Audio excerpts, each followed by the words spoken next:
Le biohacking, c'est quoi au juste? Que vous soyez novice ou expert, restez avec moi car nous allons explorer ensemble aujourd'hui les avantages et les limites de cette pratique censée optimiser notre santé. Bonjour, je suis Adriana Georges, experte passionnée de sciences, innovation, entrepreneuriat et santé sous toutes ses formes, que ce soit conventionnel ou alternatif. Si c'est la première fois que vous êtes ici, alors cliquez sur le bouton qui est là ou là pour vous abonner à la chaîne et être prévenu à chaque nouvelle vidéo. Et si vous en avez marre des conseils universels, rejoignez notre communauté pour découvrir les 3 erreurs fatales qui sabotent votre santé et surtout comment trouver ce qui fonctionne vraiment pour vous pour être en pleine forme, en pleine santé et bien dans votre peau. Cliquez sur le lien dans la description et qui apparaît sûrement par ici.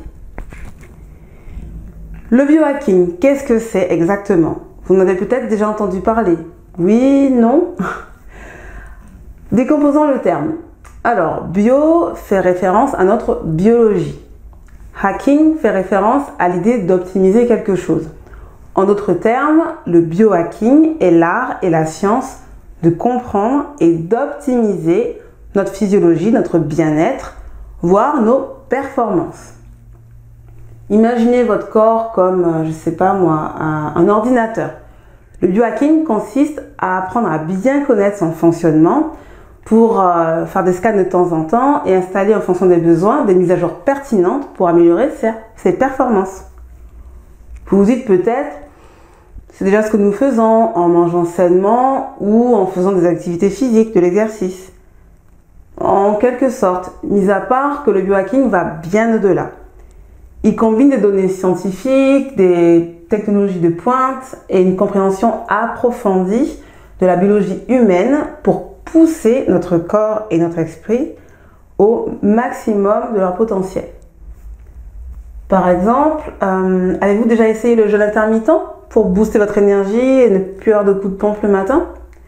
Ou vous avez peut-être entendu parler du fameux café Bulletproof, ce mélange de café, de beurre et d'huile de coco qui promet de vous rendre plus concentré.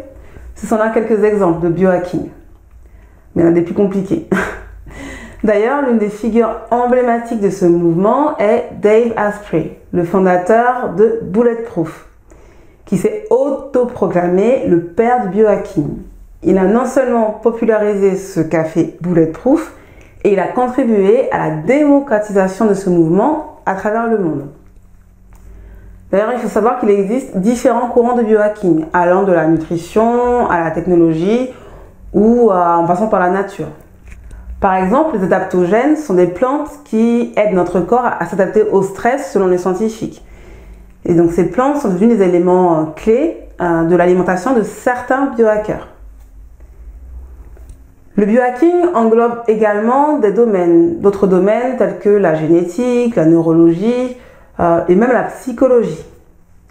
Certains biohackers veulent optimiser au maximum leur corps, leur esprit naturellement, alors que d'autres suivent plutôt une tendance que j'appellerais homme-machine, transhumaniste. Ils sont prêts à tout et vont jusqu'à utiliser des implants pour améliorer leur sens ou leur cognition. Le biohacking et la santé individualisée vont de pair. Selon moi, chacun de nous est unique. Et le biohacking nous permet de trouver ce qui fonctionne le mieux pour notre corps et notre esprit. C'est comme personnaliser une voiture pour qu'elle fonctionne à son meilleur niveau. Alors, quels sont les avantages du biohacking?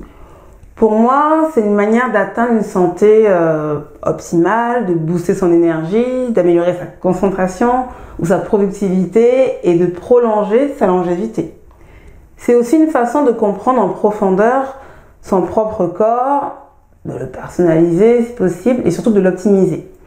Et oui, imaginez avoir plus d'énergie, une meilleure concentration et même de vivre plus longtemps. Tout cela est possible grâce au biohacking normalement.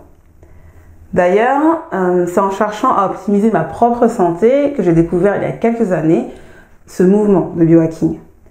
J'ai été franchement bluffée des résultats dans ma vie juste avec quelques pratiques simples. Mais attention, tout n'est pas rose. Comme toute approche, le biohacking a aussi ses limites. Par exemple, ce qui fonctionne pour une personne peut ne pas fonctionner pour une autre. c'est pas toujours facile de savoir ce qui fonctionne vraiment pour soi. Et certains gadgets peuvent être hyper chers, peuvent être très coûteux. Un autre défi est de savoir aussi comment intégrer ces méthodes, ces gadgets, ces outils dans notre vie quotidienne. Et toutes les méthodes ne sont pas soutenues par la science, et certaines peuvent même être un peu dangereuses. Prenez par exemple le biohacker Aaron Treywick, qui était CEO de la start-up Ascendance Biomédicale.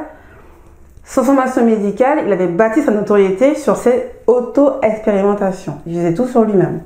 Et d'ailleurs, il a carrément défrayé la chronique lors d'une convention se déroulant à Houston, au Texas, où il s'est injecté lui-même un vaccin expérimental contre l'herpès. Alors, on ne sait pas si c'est lié, mais en tout cas, il a été retrouvé mort 3 mois plus tard et on ne sait pas trop pourquoi. Donc, attention, do it yourself. Quand il s'agit de votre santé, il y a des précautions à prendre. Avant de vous lancer dans des expérimentations, consultez des professionnels de la santé. Et aussi, écoutez vos sensations et intuitions, également pour déterminer si une pratique vous convient ou pas, avant qu'il soit trop tard. Vous ne voudriez quand même pas risquer votre santé, voire votre vie, n'est-ce pas? Alors, le biohacking est-il une mode passagère ou le futur de la santé individualisée? À mon avis, cette tendance est là pour rester. Avec l'accélération des avancées technologiques et notre quête constante d'amélioration de notre bien-être, de la performance, productivité et longévité, le biohacking a de beaux jours devant lui. Imaginez un futur où chacun de nous pourrait avoir un plan de santé sur mesure basé sur notre génétique, notre mode de vie et nos préférences. Le biohacking pourrait bien être une des clés pour y parvenir.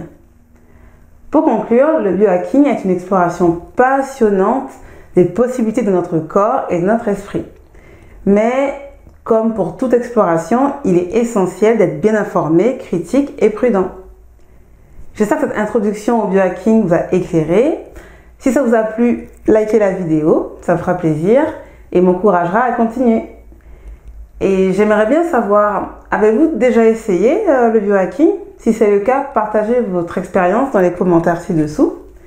Et si vous ne voulez manquer aucune nouvelle vidéo de la chaîne, simplement abonnez-vous en cliquant sur le bouton qui apparaît ici ou ici.